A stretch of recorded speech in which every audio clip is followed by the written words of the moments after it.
Hello students, I am Bhanu sir. बेटा coordinate geometry के extras को कंटिन्यू करेंगे। डिस्टेंस फार्मूला, सेक्शन फार्मूला पे क्वेश्चंस डिपेंडेंट है। क्वेश्चन पढ़ना है, डायग्राम बनाना है और ये सोचना है कि इसमें कौन सा लॉजिक अप्लाई होगा। अभी तक अगर आपने पुराने वीडियोस कवर अप नहीं करे हैं तो आप प्लीज पहले उनको कवर अप करो और हमेशा वही रफ कॉपी और पेन साथ लेके बैठो जिसमें आपने पुराना काम करा था। ठीक है, स्टार्ट करते हैं। देखो क्वेश्चन नंबर 11 फाइंड करना है third vertex of a triangle. एक ट्राइंगल के 3 वर्टिसेस होते हैं, आपको थर्ड वर्टेक्स निकालना है। इसका मतलब 2 वर्टेक्स आपको गिवन है क्वेश्चन में। इफ इट्स 2 वर्टिसेस आर, ये 2 वर्टिसेस आपको गिवन है। तो पहली बार ट्राइंगल का नाम कहीं नहीं लिखा तो अपने को अज्यूम करना पड़ेगा, जैसे ABC। उसमें से आप इनको मान लो A और B और थर्ड है आपका C जो आपको फाइंड करना है। अब गिवन क्या है, इसके अलावा गिवन है and centroid is at origin. अब ये सेंट्रॉइड क्या होता है? सेंट्रॉइड ट्राइंगल के अंदर वो पॉइंट होता है जो जहां पे ट्राइंगल की तीनों मीडियंस एक दूसरे को इंटरसेक्ट करती है। मतलब अगर आपने कभी एक ऐसा रैंडम ट्राइंगल बनाया, ये इसकी एक मीडियन है, ये दूसरी मीडियन है और ये तीसरी मीडियन है। तीनों मीडियंस जहां टच करती है उस पॉइंट को सेंट्रॉइड बोलते हैं और सेंट्रॉइड का स्टैंडर्ड सिंबल होता है कैपिटल G। ये स्टैंडर्ड सिंबल होता है, capital G is for centroid. Medians वो लाइन होती है जो ट्राइंगल के अंदर जिस लाइन पे जाएगी उस लाइन के 2 इक्वल डिवीजन कर देगी, 2 इक्वल पार्ट कर देगी, मतलब बाइसेक्ट कर देगी। तो क्वेश्चन सेंट्रॉइड पे बेस्ड है। मतलब यहां डायरेक्ट समझ नहीं आ रहा कि डिस्टेंस फॉर्मूला है या सेक्शन फॉर्मूला, तो ये भी सेक्शन फॉर्मूला का ही पार्ट होता है। ये चीज सेक्शन फॉर्मूले से ही डिराइव हुई है कि अगर आपके पास ट्राइंगल के 3 में से 2 वर्टिसेस हैं और तीसरा फाइंड करना है, गिवन है सेंट्रॉइड, तो आपको सेक्शन फॉर्मूला का ही एक नया फॉर्मूला अप्लाई इसमें करना होता है। ठीक है, तो अब स्टार्ट करते हैं। सबसे पहले अपन करते हैं assumption. Let ABC be a triangle with अपना जो एंगल जो पॉइंट है A, be a triangle with point A। मान लेते हैं x1 y1 जो क्या गिवन है मेरे को, -3, 1। ठीक है, दूसरा पॉइंट है B x2 y2 जो मुझे क्या गिवन है, 0, -2। तीसरा पॉइंट है C which is x3 y3 जो मुझे गिवन नहीं है, फाइंड करना है, जिसको मैं ले लेता हूं A, B।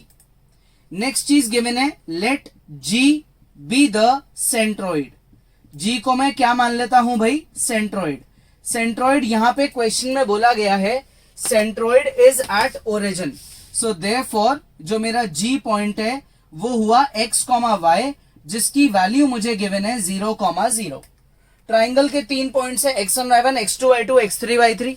सेंट्रॉइड है x, y। x1 y1 x2 y2 given है, x, y गिवन है, x3, y3 को मुझे फाइंड करना है। तो क्वेश्चन में वैसे डायग्राम की कोई नीड नहीं है क्योंकि ये सीधा सीधा किस पे बेस्ड है, फॉर्मूले पे। फॉर्मूला क्या होता है, x = x1 + x2 + x3 upon 3, y = y1 + y2 + y3 upon 3। 4 बार x है, 4 बार y है। 4 में से आपको 3 x गिवन होंगे, 4 में से 3 y गिवन होंगे। सेंट्रॉइड का मतलब मैं आपको समझा ही चुका हूं, बहुत इजी है। देखो x और y दोनों क्या है, 0 और 0। x1 क्या है, -3। x2 क्या है, 0। x3 क्या है, यह है A अपॉन में 3। y1 क्या है, y1 है मेरा 1, वो लिखा हुआ। y2 क्या है भाई, y2 है मेरा -2 और y3 क्या है मेरा, ये है मेरा B। क्लियर यहां तक? अब ये 3 इधर जाएगा, ये 0 हो जाएगा, -3 + A।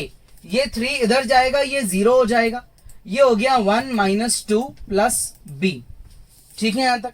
ये -3 इधर जाके +3 हो गया, तो मेरी A की वैल्यू हो गई 3। यहां पे मेरा बचा -1 जिसको मैं शिफ्ट करके +1 बना दूंगा, इधर शिफ्ट करके +1, तो B की वैल्यू हो गई 1। तो A मेरा 3 है, B मेरा 1 है, सो देयरफॉर मेरे पास ट्राइंगल का तीसरा पॉइंट आ गया C विच इज 3,1। ये मेरे ट्राइंगल का थर्ड वर्टेक्स है। क्लियर? आ गया समझ में? इजी है, तो पॉज करो और ट्राई करो। Next question number 12, coordinate of mid point of line joining the points. मतलब ये पहला पॉइंट है आपकी लाइन का और ये लाइन का दूसरा पॉइंट है। मान लेते हैं इसको ए, इसको मान लेते हैं बी। तो लाइन हो गई ए से बी तक। ए गिवन है, बी गिवन है। ए बी की जो लाइन है उसके बिल्कुल बीच में कोई एक पॉइंट आ रहा है, यानी कि मिड पॉइंट आ रहा है। वो मिड पॉइंट मुझे गिवन है ये, इसको मैं सी मान लेता हूं। तो मुझे पी और क्यू की वैल्यूज निकालनी है। तो जहां भी वर्ड मिड पॉइंट आ जाता है या जहां भी आपके वर्ड रेशो आ जाता है वहां पे तो सेक्शन फॉर्मूला लगता है, क्योंकि वो बहुत इजी हो जाता है। डिस्टेंस फॉर्मूले से तो बहुत कॉम्प्लिकेटेड हो जाएगा। तो अपन यहाँ पे सेक्शन फॉर्मूला अप्लाई करेंगे। ठीक है, ये ए पॉइंट है, ये बी पॉइंट है और ये सी पॉइंट है। सी मिड पॉइंट है ए और बी की लाइन का। तो सबसे पहले तो अजम्पशन कर लेते हैं। लेट अपना पॉइंट ए है 2p + 1, 4। ठीक है, पॉइंट बी है 5, q -1। पॉइंट सी है 2p, q। ये मेरे 3 पॉइंट्स हैं। ठीक है, since C is mid point, C क्या है? मिड पॉइंट है। किसका मिड पॉइंट है? ए बी लाइन का। तो ए से बी तक की स्ट्रेट लाइन जा रही है जिसका मुझे मिड पॉइंट गिवन है सी। मिड पॉइंट का मतलब है सेक्शन फॉर्मूला कौन सा लगेगा? छोटा वाला, जो मिड पॉइंट के लिए अलग से होता है ना। ये पॉइंट है x1 y1, ये पॉइंट है x2 y2 और ये वाला पॉइंट है x, y। ये x1 y1, ये x2 y2 और ये xy। ठीक है, तो C अगर मिड पॉइंट है तो सेक्शन फॉर्मूले में अपन मिड पॉइंट वाला फॉर्मूला लगा देंगे। ये मैंने मिड पॉइंट वाला फॉर्मूला अप्लाई कर दिया। x और y की जगह बीच वाले पॉइंट के कोऑर्डिनेट्स आएंगे x y। x की जगह 2p और y की जगह q। ठीक है, x1 की जगह 2p + 1, x2 की जगह 5 और अपॉन में 2, y1 की जगह 4, y2 की जगह q -1 और अपॉन में 2। ठीक है, यहां तक इजी है। तो ये 2 इधर चले गया, ये हो गया 4p। यहां आ गया 2p + 6। ये 2 इधर चले गया, ये हो गया 2q। ये हो गया 4 में से 1 गया 3 + q। ठीक है, ये 2p इधर जाके माइनस हो जाएगा तो बचेगा 2p = 6। इससे p की वैल्यू हो गई 3। ये q इधर जाके माइनस हो जाएगा तो यहां बचेगा q और उसकी वैल्यू हो गई 3। तो हेंस हमारा p भी 3 है और q भी 3 के इक्वल है। ये x1 y1, ये x2 y2 और ये x, y। और हर बार पहला कोऑर्डिनेट x का होता है और दूसरा कोऑर्डिनेट y का होता है। क्लियर? इजी है, पॉज करो और ट्राई करो। क्वेश्चन नंबर 13 देखो क्या गिवन है। Line joining points. लाइन जो है वो इन 2 पॉइंट्स को ज्वाइन कर रही है। ये पॉइंट है ए, ये पॉइंट है बी, इनको अपनी लाइन ज्वाइन कर रही है। अब इस लाइन को ट्राइसेक्ट कर रहे हैं। कौन ट्राइसेक्ट कर रहे हैं? P और Q। ट्राइसेक्ट का मतलब होता है, जैसे बाइसेक्ट का मतलब 2 पार्ट करना, इक्वल पार्ट। ट्राइसेक्ट वर्ड का मतलब होता है 3 इक्वल पार्ट्स करना। तो A से B तक की आपकी लाइन है जिसको इन 2 पॉइंट्स ने 3 इक्वल पार्ट्स में तोड़ दिया। अब जो इसमें हमारा पॉइंट P है वो इस लाइन के ऊपर आ रहा है, मतलब ये एक नई लाइन है। इसके अलावा ये कोई और नई लाइन है जिसके ऊपर हमारा पॉइंट P आ रहा है। फाइंड करो K की वैल्यू। K जो इस लाइन में एक कांस्टेंट है उसकी वैल्यू निकालो। अब यार ये तो यहां पता है कि इस लाइन को ट्राइसेक्ट कर रहे हैं। कौन कर रहे हैं? P और Q। ये भी पता है, लेकिन ये तो नहीं पता है ना कि P और Q में पहले कौन है। मतलब P पहले भी हो सकता है या Q पहले होके P बाद में हो सकता है। मतलब मेरे को दोनों पॉसिबिलिटीज यहां सोचनी पड़ सकती है। ठीक है, और दोनों ही सोचेंगे क्योंकि अपनी फिर 2 अलग अलग वैल्यूज निकलेगी K की। सिंगल आंसर निकालेंगे तो मार्क्स भी अपने को पूरे नहीं मिलेंगे, 2 आंसर्स पे ही पूरे नंबर मिलेंगे। तो सबसे पहली बात अपन अज्यूम करते हैं कि पॉइंट A है 2, 1 और दूसरा पॉइंट B है 5, -8। ठीक है, यहां तक। अब क्या करें? अब अपन यहां लिखते हैं केस 1। केस 1 है कि हमारे इस A पॉइंट से ये सीधी लाइन जा रही है बी पॉइंट तक, यहां बीच में 2 पॉइंट आ गए ट्राइसेक्ट करने के लिए P और Q। ए पॉइंट है 2,1, बी पॉइंट है हमारा 5,-8। P पॉइंट हमने पहले अज्यूम कर लिया, कोऑर्डिनेट्स अपन इसके ले लेते हैं A, B। अब एक लाइन है जो इस P पॉइंट से ऐसे पास होती हुई जा रही है, ये लाइन मुझे गिवन है L और ये उसकी इक्वेशन है। P पॉइंट के कोऑर्डिनेट्स मुझे फाइंड करने हैं। क्वेश्चन में गिवन है AP, PQ और QB, इन सबका रेशो है 1:1:1, 1, 1, 1। मतलब मैं अगर इन दो 1 को जोड़ देता हूं तो ये पूरा 2 हो जाएगा। मतलब AP:PB का रेशो 1:2 हो जाएगा। मैंने 3 के रेशो को 2 में क्यों कन्वर्ट करा? क्योंकि section formula at a time 2 के रेशो में ही लग सकता है। तो AP से ये PB का रेशो है 1:2। ठीक है यहां तक? तो मैं 1:2 का सेक्शन फॉर्मूला का लॉजिक लगा देता हूं। According to section formula P point के कोऑर्डिनेट्स कैसे आएंगे भाई? फॉर्मूला क्या होता है? फॉर्मूला होता है x = mx2 nx1 m+n। ऐसे ही y कोऑर्डिनेट होता है my2 + ny1 अपॉन में m+n। क्लियर यहां तक? अब ये जो x कोऑर्डिनेट है P पॉइंट का वो है A और जो y कोऑर्डिनेट है वो है B। ये इसके कोऑर्डिनेट्स है। m और n का रेशो क्या है? 1 और 2। m और n का रेशो क्या है? 1 और 2। मतलब मैं m की जगह 1 और n की जगह 2 पुट करूंगा। ये मैंने पुट कर दिया। m की जगह 1 और n की जगह 2। ये मेरा रेशो 1:2। अब बात करते हैं x2 और x1, y2 और y1। तो हमेशा पहला वाला पॉइंट x1 y1 होता है, ये x1 और ये y1। और जो दूसरा वाला पॉइंट है वो x2 और y2 होता है, तो ये x2 और ये हो गया y2। क्लियर? अब इसको आगे सॉल्व करते हैं। तो सॉल्व करने से आएगा 5 + 4 कितना हुआ? 9/3। दैट इज ए वैल्यू हो गई 3। -8 + 2 -6, -8 + 2 -6/3। तो b की वैल्यू हो गई मेरी -2। क्लियर? मेरे पास a आ गया है, मेरे पास b आ गया है। अब मैं यहां क्या लिखूंगा? मैं यहां लिखूंगा सिंस पॉइंट p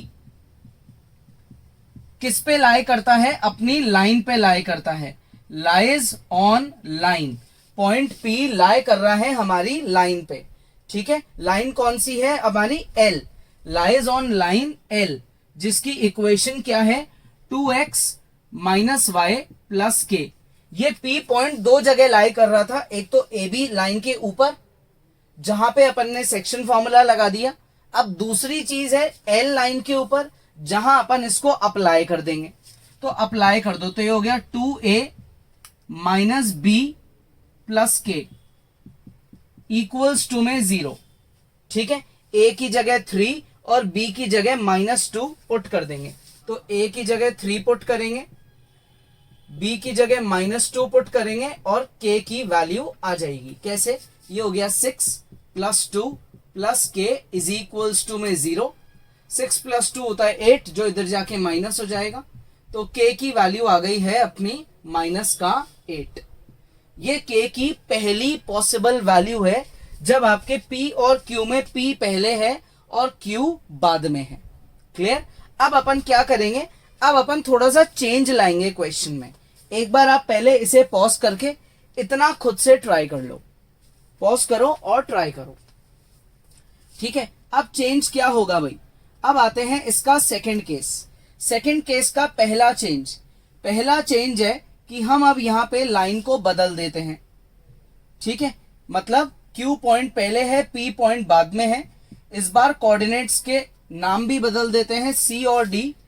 और ये लाइन इधर से पास हो रही है जो कि क्या है? अपनी लाइन L। ठीक है? ये पूरा रेशो 1 और 1 का टोटल ये पूरा हो जाएगा 2। तो A से लेकर P तक ये इतना बड़ा पार्ट है मेरा 2 और इतना सा पार्ट जो है वो मेरा है 1। उल्टा हो गया रेशो। क्योंकि पॉइंट P आगे चले गया तो रेशो भी बदल गया। x और y की वैल्यूज मैंने लिए C और D। रेशो मेरा 1:2 की जगह है इस बार 2:1, तो मैं पहले 2 लिखूंगा बाद में 1, ये चेंज आएगा। ठीक है, पहले 2 और बाद में 1, ये चेंज आ गया। अच्छा, और क्या चेंज आएगा? बाकी सब सेम रहेगा, ये x1 y1 रहेगा, ये x2 y2 रहेगा। क्लियर? अब इसको आगे सॉल्व करेंगे, C और D की वैल्यूज निकालेंगे। ठीक है, क्लियर? और फिर लिख देंगे C, D हमारी लाइन पे लाए करता है, तो वो लाइन को क्या करेगा? सेटिस्फाई करेगा। A और B की जगह शक्लें चेंज हो गई, C और D आ गए। रेशो 1:2 की जगह 2:1 घूम गया, तो ये हो गया 10 प्लस 2 हो गया 12। 12/3 ये वैल्यू आ गई 4 किसकी? C की। ये हो गया माइनस का 16 और प्लस का 1, माइनस का 16 और प्लस का 1, तो ये हो गया माइनस का 15/3। D की वैल्यू आ गई भाई -5। तो अब मेरे C और D बदल गए क्योंकि पॉइंट P बदल गया। इस बार पॉइंट P के कोऑर्डिनेट्स कुछ और है, लेकिन अभी भी पॉइंट P लाइन L पे तो लाई करता है, तो उसकी इक्वेशन को तो सेटिस्फाई करेगा। तो x की जगह में C लगा दूंगा और y की जगह में D लगा दूंगा, ये लगा दिया। जब भी कोई पॉइंट किसी लाइन पे लाई करेगा तो उस पॉइंट के कोऑर्डिनेट्स लाइन की इक्वेशन को सेटिस्फाई करेंगे, तो x की जगह x, y की जगह y, ये पुट हो गया। अब आपकी C की वैल्यू और D की वैल्यू को अप्लाई कर दो, तो अब यहाँ पे C की जगह क्या अप्लाई कर देंगे भाई अपन? C की जगह अप्लाई कर देंगे अपन 4, ये 4 पुट हो गया। और D की जगह अपन अप्लाई कर देंगे माइनस का 5 और प्लस का k इक्वल टू में 0, तो ये हो गया 8 plus 5 plus k equal to 0। 13 plus k equal to 0, 13 उधर जाके -13, तो k की वैल्यू आ गई -13। ये हमारी k की सेकेंड पॉसिबल वैल्यू है, जिसमें हमारा P पॉइंट बाद में है और Q पॉइंट पहले है। ये क्वेश्चन बहुत इंपॉर्टेंट है क्योंकि इसमें 2 हिडन केस छुपे हैं जो मैक्सिमम केसेस में समझ में नहीं आते कि यार 2 केसेस क्यों अप्लाई हो रहे हैं। तो अपन ने इसको डिटेल में एक एक स्टेप को समझा है। कोई डाउट है आप वीडियो को दोबारा देखो। ठीक है, तो आज की क्लास में जितने भी क्वेश्चंस हैं वो सारे अच्छे लॉजिक पे बेस्ड हैं। सेक्शन फॉर्मूला, सेक्शन में मिड पॉइंट फॉर्मूला और साथ में सेंट्रॉइड वाला सेक्शन फॉर्मूला, इन सब पे बेस्ड क्वेश्चंस थे। कोई डाउट है वीडियो दोबारा देखो, लेकिन कॉपी मत करो, है ना, सेल्फ प्रैक्टिस करो। क्लियर? नेक्स्ट क्लास में आगे बढ़ेंगे।